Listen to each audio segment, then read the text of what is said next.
ఆధునిక యుద్ధాల్లో డ్రోన్ల ప్రమేయం పెరిగిన నేపథ్యంలో భారత సైనిక దళాలు దృష్టి పెట్టినాయంట. అంటే కొత్త డ్రోన్ల మీద మొన్న మనం ఏ రీతిగా డ్రోన్స్తో అటాక్ చేసినాం పాకిస్తాన్ మీద ఆపరేషన్ సింధూర్ సందర్భంగా, వాడే తప్పు చేశాడు, కయ్యానికి కాలు దువ్వాడు, మనం గట్టిగా కౌంటర్ ఇవ్వాల్సి వచ్చింది, బుద్ధి చెప్పాల్సి వచ్చింది. మొన్నటి ఆపరేషన్ సింధూర్లో డ్రోన్ల పాత్ర అసలు ఇంకా చెప్పలేం. అందుకనే పూర్తిగా ఈ సమీకృత రక్షణ విభాగం ఐడిఎస్ ఆధ్వర్యంలో ఒక కొత్త డ్రోన్లను, శత్రు డ్రోన్లను నేలకూర్చే వ్యవస్థలను టెస్ట్ చేస్తున్నారంట. అక్టోబర్ 6 నుంచి 10వ తేదీ వరకు కూడా భారీ విన్యాసాలు జరగనున్నాయంట. దీనికి సంబంధించిన వార్త చూడండి. ఎందుకంటే ఇవాళ చూసినాం మనం ఈ తుర్కీ దేశం, ఇది కూడా నెక్స్ట్ నేను కొంచెం వివరిస్తాను. వాడి బుద్ధి చూపించాడు పాకిస్తాన్ విషయంలో. మళ్ళీ వాడే మర్చిపోయాడు ఆ దెబ్బతో, పాకిస్తాన్ వాడే మర్చిపోయారు ఆ దెబ్బని. వీడు మళ్ళీ కొత్తగా వచ్చేసి ఐక్యరాజ్య సమితిలో ఏదన్నాడు, అది కూడా మాట్లాడుకుందాము. అయితే ఆధునిక యుద్ధాల్లో డ్రోన్ల ప్రమేయం పెరిగిన నేపథ్యంలో, మొన్న ఒక ముఖ్య పాత్ర పోషించిన నేపథ్యంలో డ్రోన్ల అవసరం నిజంగా కూడా ఉంది. దీంతో త్రివిధ దళాల భాగస్వామ్యంతో జరుగుతున్న తొలి సైనిక విన్యాసం ఇదే అంట. మధ్యప్రదేశ్లో జరగనుందంటే ఈ కార్యక్రమం అక్టోబర్ 6 నుంచి. గగనతల రక్షణ వ్యవస్థలపై మంగళవారం ఢిల్లీలో జరిగిన సదస్సులో ఎయిర్ మార్షల్ రాకేష్ సిన్హా విషయాన్ని చెప్పారు. ఎందుకంటే నేను దీంతో ఇది ముఖ్యం ఈరోజు నాకని ఎందుకు అనిపించిందంటే, అటు బయట ఉన్న శత్రువులు, లోపల అంతర్గత శత్రువులు, అసలు ఒక్కొక్కరు ఏం మాట్లాడుతున్నారు, దిమాకుందా ఈ లీడర్లు అనే వాళ్ళకి? వాళ్ళు నాయకులు అసలు దేశం గురించి ఆలోచించే ఇది ఉందా? ఒక రాహుల్ గాంధీ కానీ, ఒక కేటీఆర్ కానీ, ఈ తుక్కుడే బ్యాచ్ కానీ దేశంలో తిరుగుబాటు జరగాలంట. అసలు ఎంత ఉవ్విళ్ళూరుతున్నారంటే, నేపాల్ తరహాలో, బంగ్లాదేశ్ తరహాలో తిరుగుబాటు జరగాలి, ఇక్కడున్న ప్రభుత్వాన్ని కుప్పగూల్చాలి, నరేంద్ర మోదీ అనేవాడు దేశాన్ని వీడిపోవాలి. బంగ్లాదేశ్లో అట్లానే చేశారు కదా. పెద్ద ఆమె ఒక మహిళ, ఆమె ఇన్నర్స్ని, ఆమె బ్రాను కూడా డిస్ప్లే చేస్తూ ఎంత నీచంగా వ్యవహరించారు. అలాంటి తరహా ఇక్కడ రావాలని కోరుకుంటున్నారు. ఈవెన్ నేపాల్లో కూడా. సరే, అక్కడున్న కమ్యూనిస్టు పాలనలకు అవినీతి మీదనే జరిగింది తిరుగుబాటు, కానీ అహింస ఏంటి?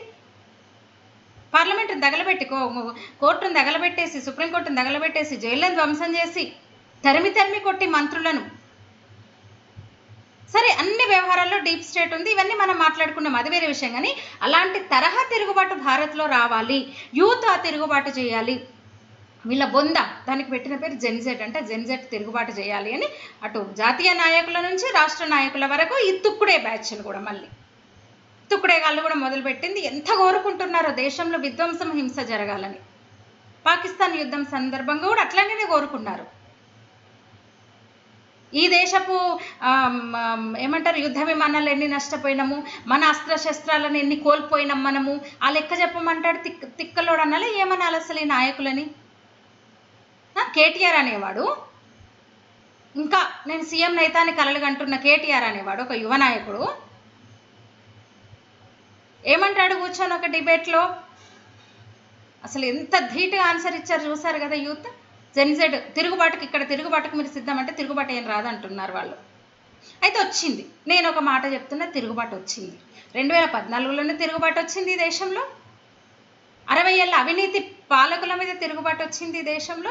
చిత్తుగా ఓడించారు, ప్రతిపక్ష స్థానం లేకుండా చేశారు. 2014లో ఒక జాతీయ పార్టీకి స్వతంత్రాన్ని తెచ్చింది నేనే, దేశం ఈ స్థాయిలో ఉందంటే నేనే, మా కుటుంబాలే త్యాగం చేసిన ఈ దేశం ఇట్లా ఉందంటే మా కుటుంబం, మా పార్టీ గొప్ప అని చెప్పుకున్న పార్టీని చిత్తుగా ఓడించింది ఎవరు? ఇప్పుడు జెన్జెడ్ అంటున్నాం కదా, యూతే. ఫస్ట్ టైం ఓటు వచ్చిన వాళ్ళు, రెండోసారి ఓటు వేస్తున్న వాళ్ళు పూర్తిగా యువజనం. అప్పుడప్పుడే 18 ఏళ్ళు నిండుకొని ఓటేసిన వాళ్ళ, ఓటు హక్కు తీసుకొని ఓటేసిన వాళ్ళందరి ఓట్లు కాంగ్రెస్కి వ్యతిరేకంగా పడ్డాయి. అందుకే కదా చిత్తుగా ఓడిపోయింది. స్వయంగా అమేథీలో రాహుల్ గాంధీ ఓడిపోయాడు. అమేథీలో యువత అప్పుడే తిరుగుబాటు చేశారు. యూనివర్సిటీలో తిరుగుబాటు చేస్తున్నారు యువత. రాహుల్ గాంధీ పిలుపునిచ్చిన రోజే ఢిల్లీలో రిజల్ట్ వచ్చింది. ఎన్నికలు జరిగినాయి, విద్యార్థి సంఘాల ఎన్నికలు జరిగినాయి. ఏబీవీపీ అసలు అపూర్వం ఆ విజయం వాళ్ళకి. నిజంగా ఢిల్లీ యూనివర్సిటీలో, ఎంత యూనివర్సిటీలు కేంద్రంగా వీళ్ళు చేస్తున్న అరాచకాలు అన్నీ ఇన్ని కావు. రాహుల్ గాంధీ జెన్జెడ్ పిలుపునిచ్చినప్పుడే ఢిల్లీను మంచి బదిలిచ్చారు. తర్వాత హైదరాబాద్ సెంట్రల్ యూనివర్సిటీ, ఆ మధ్య మళ్ళీ అంతకుముందు పంజాబ్ యూనివర్సిటీలో. అంటే ఒక జాతీయవాద శక్తిగా విద్యార్థి శక్తి ఒక జాతీయవాద శక్తిగా సిద్ధమవుతోంది. అసలు దేశం గురించి ఆలోచిస్తున్నది ఎవరు, జాతీయత గురించి ఆలోచిస్తున్నది ఎవరు, వాళ్ళ భవిష్యత్తు గురించి ఆలోచిస్తున్నది ఎవరు, ఏ పార్టీ ఏ నాయకులని అసలు ఇంకా పిచ్చి క్లారిటీగా ఉంది యువత. ఆ రిజల్టే మనకు కనిపిస్తుంది. నేను అదే అంటున్నాను కదా, 2014లోనే బంగ్లాదేశ్ శ్రీలంకలో అంటే హింస జరగదు, ఎందుకంటే ఈ దేశపు యువత హింసను కోరుకోరు.